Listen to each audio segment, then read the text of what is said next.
আমাদের গ্রামে একটি স্কুল রয়েছে। ওই স্কুলে সৌদি তরফ থেকে কিছু রুম এসেছিল, মসজিদ সহ। জি। আর ওখানে মসজিদ আছে প্রায় 100 মিটার দূরে একটা মসজিদ রয়েছে। তো ওখানে যখন সৌদি থেকে রুম এলো তো মসজিদ দেওয়ানো হলো। মসজিদে এখন কোনো নমাজ বা কিছু হয় না মসজিদে। তার কেন স্কুলের ছাত্ররা সকালে আসে, জোহরের আগে আগেই চলে যায়। তো সেখানে কোনো নামাজ হয় না, যারা ওখানে থাকে তারাও নামাজ পড়ে না। দ্বিতীয়বার আবার রুম এলো, আবার মসজিদ সহ আবার মসজিদ বানানো হলো। মসজিদ বানিয়ে তার গুম্বাদ গুলোকে ভেঙে ওটাকে এখন গোডাউন বানিয়ে দেওয়া হয়েছে। এই ব্যাপারে আপনি কি বলবেন? দেখুন, আল্লাহ রাব্বুল আলামিনের ঘর বা মসজিদ নির্মাণ করা হয় আল্লাহর ইবাদতের খাতিরে। আল্লাহর ইবাদতের খাতিরে। আল্লাহ পাক সূরা নূরে বলছেন কি বুয়ুতুন আযানাল্লাহু আন তুরফা ওয়া ইযকারা ফিহা ইসমুহু ইউসাব্বিহু লাহু বিল গুদুওয়ি ওয়াল আসাল রিজালুন লা তুলহিহিম তিজারা। আল্লাহ রাব্বুল আলামিন কিছু ঘরে আদেশ করেছেন যে সে ঘরগুলিকে উঁচু করা হোক। কিসের কারণে? ইউসাব্বিহু লাহু বিল গুদুওয়ি ওয়াল তাকে নির্মাণ করতে বলা হয়েছে এবং তাতে আল্লাহ রাব্বুল আলামিনের জিকির আজকার করতে বলা হয়েছে।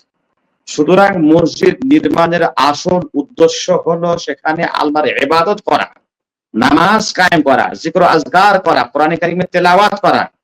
যদি এই উদ্দেশ্য ছাড়া যদি অন্য কোনো উদ্দেশ্যে টাকা ইনকাম করার উদ্দেশ্যে কিংবা দুনিয়া অর্জন করার উদ্দেশ্যে যদি কেউ মসজিদ নির্মাণ করে তাহলে সে মহাপাপী, সে গুনাহগার।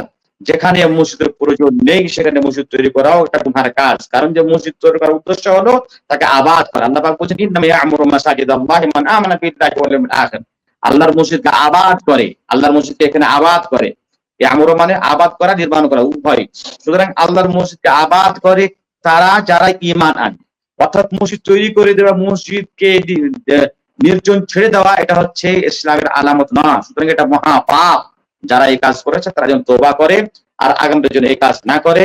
মসজিদকে ভেঙে দিয়ে গোডাউন তৈরি করা এটা হলো শরীয়ত বিরোধী কথা, শরীয়ত বিরোধী কাজ। কারণ যে মসজিদের জায়গা হলো ওয়াকফের জায়গা, আর ওয়াকফের জায়গাকে যেই কারণে বা যেই কাজের জন্য ওয়াকফ করা হয় সেই কাজেই তাকে ব্যয় করতে হবে বা ব্যবহার করতে হবে। সুতরাং মসজিদের জায়গাটা যে ব্যক্তি দিয়েছেন, যে ব্যক্তি মসজিদটা নির্মাণ করেছেন, সেইটা ওয়াকফ করা হয়েছে যে আমি ওয়াকফ করলাম জায়গাটাকে আল্লাহর ইবাদতের জন্য, আমি ওয়াকফ করলাম মসজিদটাকে, ইটগুলোকে, রডগুলোকে, সিমেন্টগুলোকে আল্লাহর ইবাদত করার জন্য। সুতরাং ওয়াকফের জিনিসকে যেই কাজের জন্য ওয়াকফ করা হবে অন্য কাজে তাকে ব্যবহার করা জায়েজ নয়। সুতরাং মসজিদকে ভেঙে দিয়ে গোডাউন তৈরি করা এটা হলো শরীয়ত বিরোধী, এটা হারাম। জি। আর যে হারাম করলো সে গুনাহগার।